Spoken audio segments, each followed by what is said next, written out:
Hello बच्चों, let's read the question and the question says that which effect of current is utilized in a electric light bulb.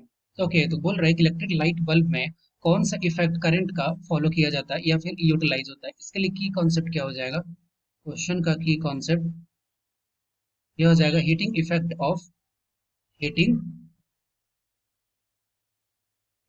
Of current. Okay, discuss करते हैं। तो हमें पता है कि just मान लो कि अगर कोई एक इलेक्ट्रिक लाइट बल्ब है, ठीक है, तो उसमें क्या रहता है कि उसमें एक फिलामेंट बना हुआ रहता है। फिलामेंट किसका है? फिलामेंट बना रहता है टंगस्टन का। ठीक है, टंगस्टन का।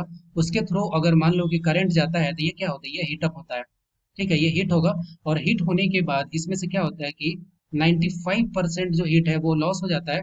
और ओनली 5% जो लाइट है वो किस में कन्वर्ट होता है, वो वो लाइट में कन्वर्ट हो जाता है। 95% जो हीट है वो बाहर निकल जाता है और 5% जो हीट है वो किस में कन्वर्ट होता है, वो लाइट में कन्वर्ट होता है। क्योंकि जो इंटरनल जो एरिया रहता है, ठीक है, ये सराउंडिंग्स रहता है, वो क्या रहता है, वो इनर्ट रहता है। उसमें आर्गन और नाइट्रोजन गैस भरा हुआ रहता है।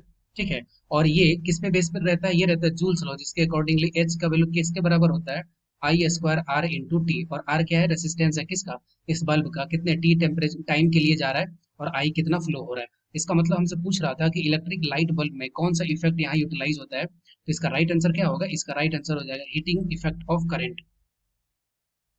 Heating effect of current.